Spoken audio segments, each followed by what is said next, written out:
Have you ever heard of a museum that refuses to keep its lights on? A place where every object has a voice, but none are human? Tonight, we step into the Blackout Museum, a private collection so sinister, even the curator fears to look inside. So sit back, turn off your lights, and whatever you do, don't move when they start whispering.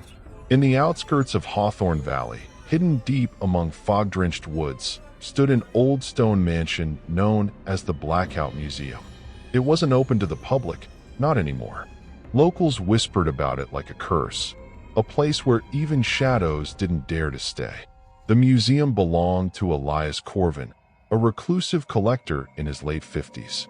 Once a respected historian, Elias had become obsessed with acquiring objects of spiritual consequence.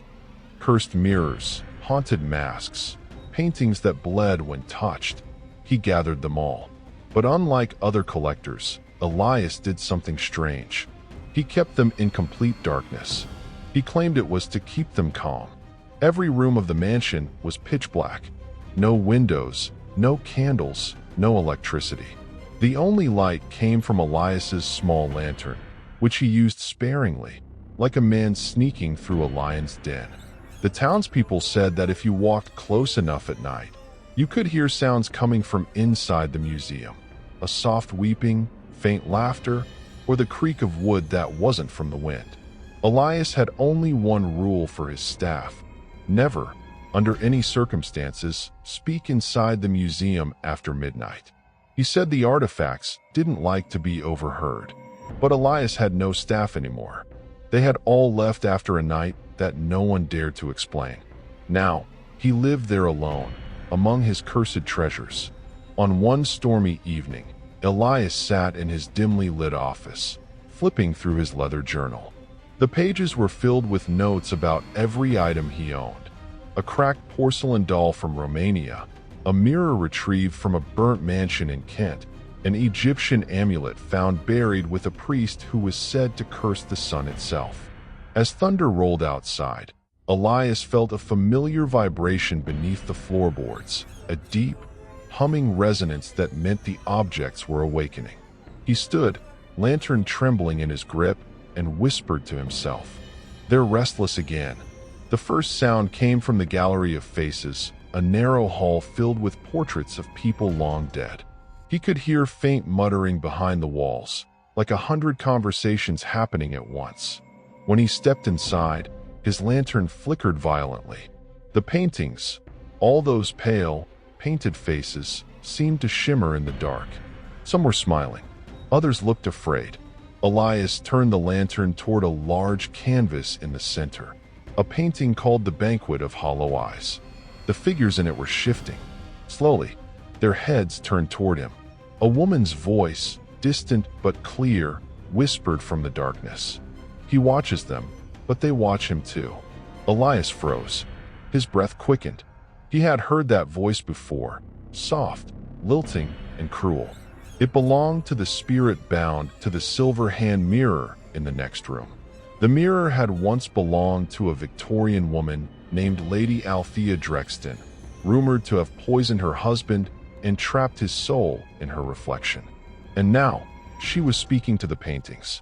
The artifacts were talking to each other. Elias backed away, trembling. This wasn't new.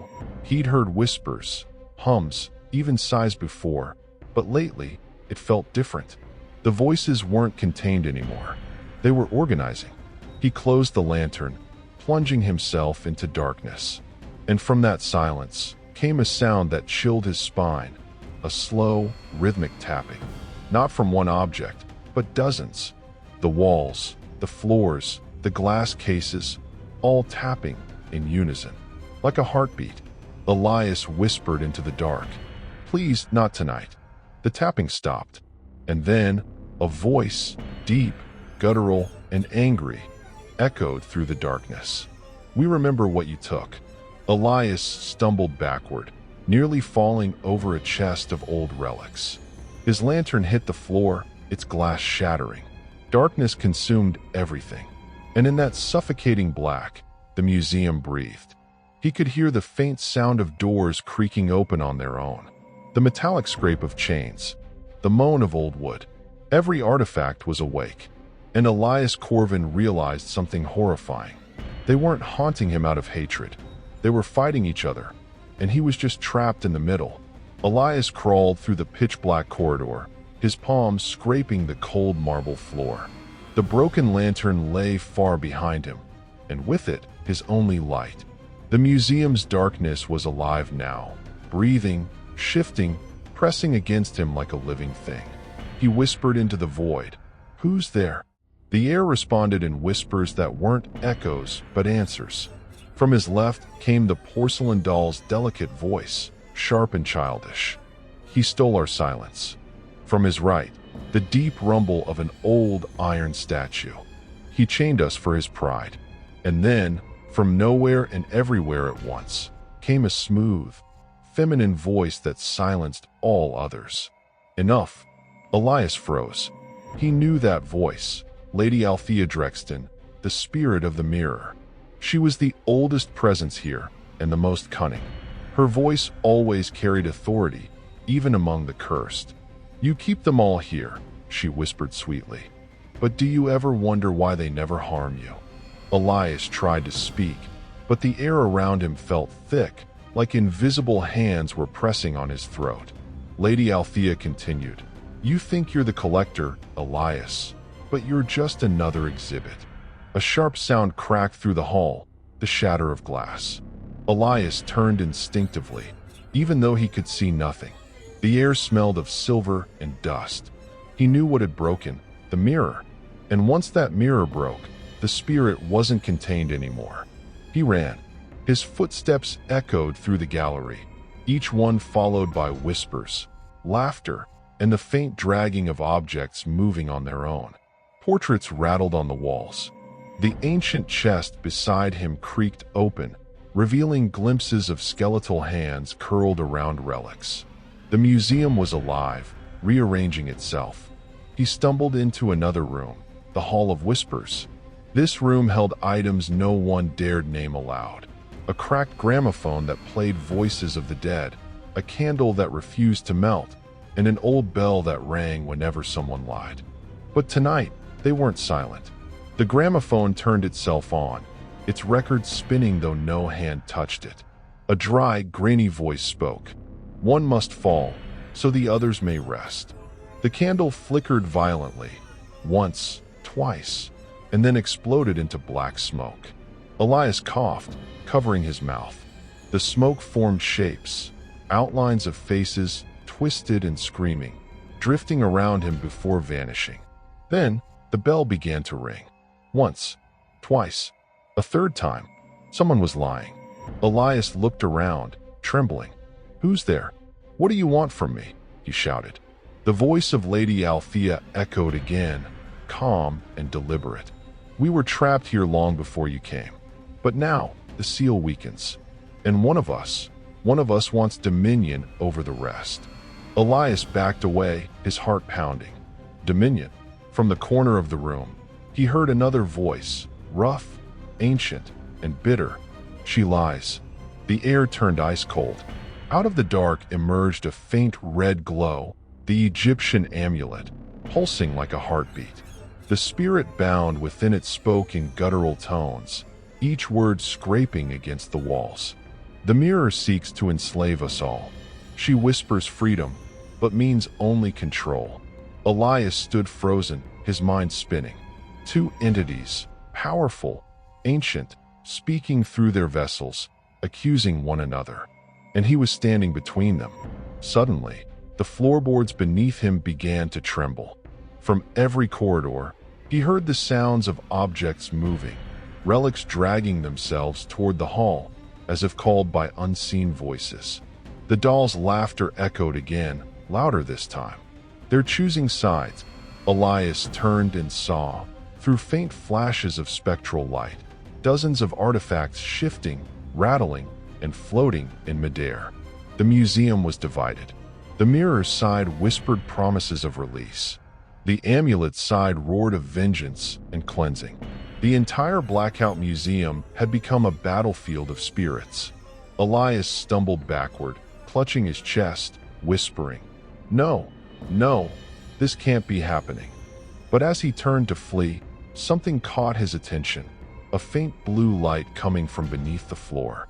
It pulsed gently, like a hidden heart. He knelt and brushed away the dust. Beneath the wood panels was a metal hatch. Something was buried there. Something that wasn't on his catalog. He pried it open, and a rush of freezing air hit his face. Inside was a small, sealed glass case containing an old journal bound in black leather, its cover carved with strange sigils. The title etched across it read, "The First Collector." Elias felt the world around him fall silent. Every whisper, every moan, every shifting object stopped. The museum itself seemed to listen. And from the darkness, Lady Althea whispered, trembling for the first time, "He has awakened it." Elias opened the journal, and as he did, the air filled with a sound that no human throat could make, a mixture of laughter, wailing, and screams. The walls began to drip with black, tar-like liquid. The portraits twisted, their painted faces melting into horror. The gramophone started spinning again, though no one touched it. And from within the dripping shadows, a figure began to take shape, something ancient, tall, and faceless. The first collector had returned. The air inside the Blackout Museum had turned heavy, thick enough to choke on. The faint blue glow from the journal pulsed in Elias's hands like a heartbeat, illuminating only his terrified face. The walls were breathing again, each exhale accompanied by the distant sound of chanting, hundreds of faint voices murmuring in unison. Elias stumbled backward, holding the journal close to his chest. Who are you?"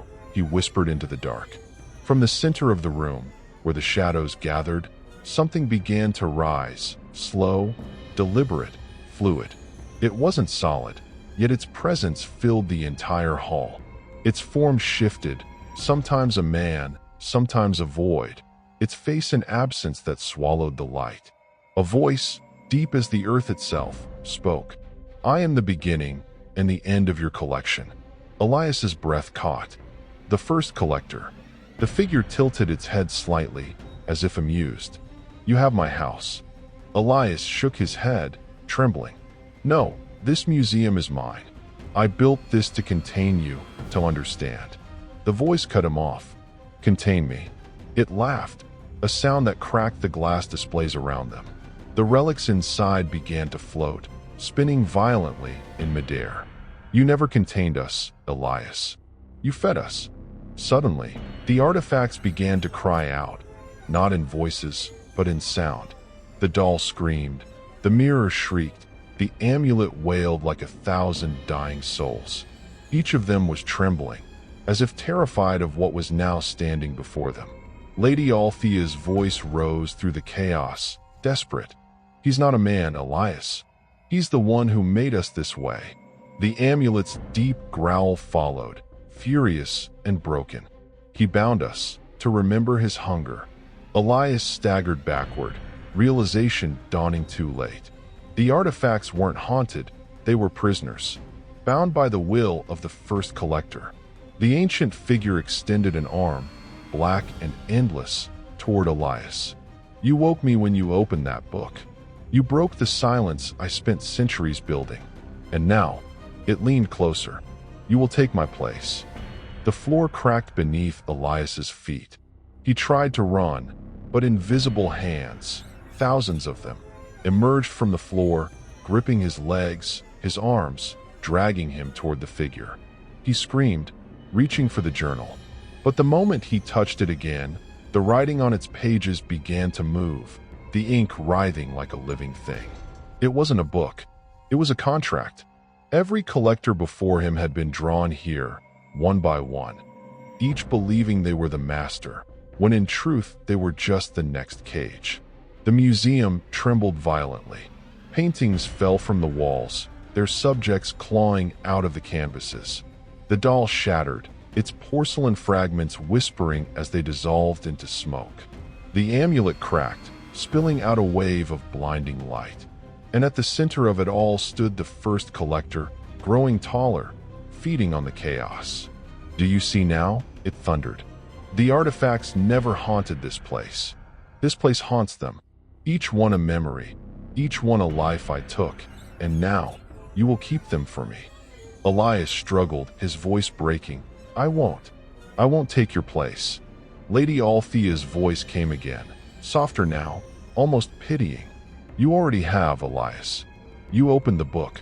The exchange is done. He looked down at his hands. His skin was darkening, turning cold and translucent.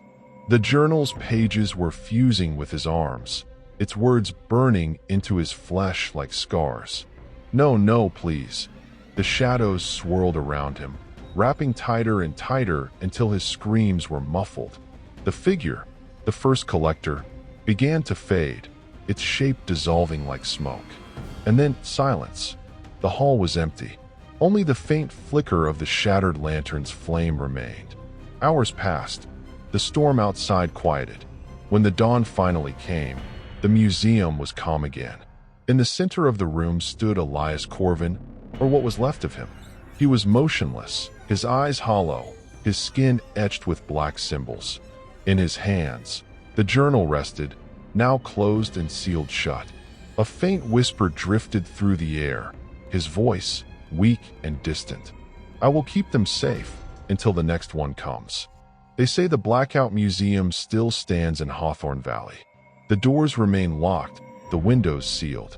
But sometimes, on stormy nights, a dim blue light can be seen flickering inside. Locals claim that if you stand close enough to the door, you can hear whispers, not of ghosts, but of artifacts arguing with each other, like restless souls trapped in eternal debate. No one dares to enter anymore, because everyone knows what happens to the one who opens the book. The collector always needs a new keeper. If you made it this far, you're brave. But tell me, would you step inside the Blackout Museum? Let me know your thoughts in the comments. And if this story sent chills down your spine, hit the like button, subscribe, and share it with someone who loves a good scare. Because remember, some museums are better left in the dark.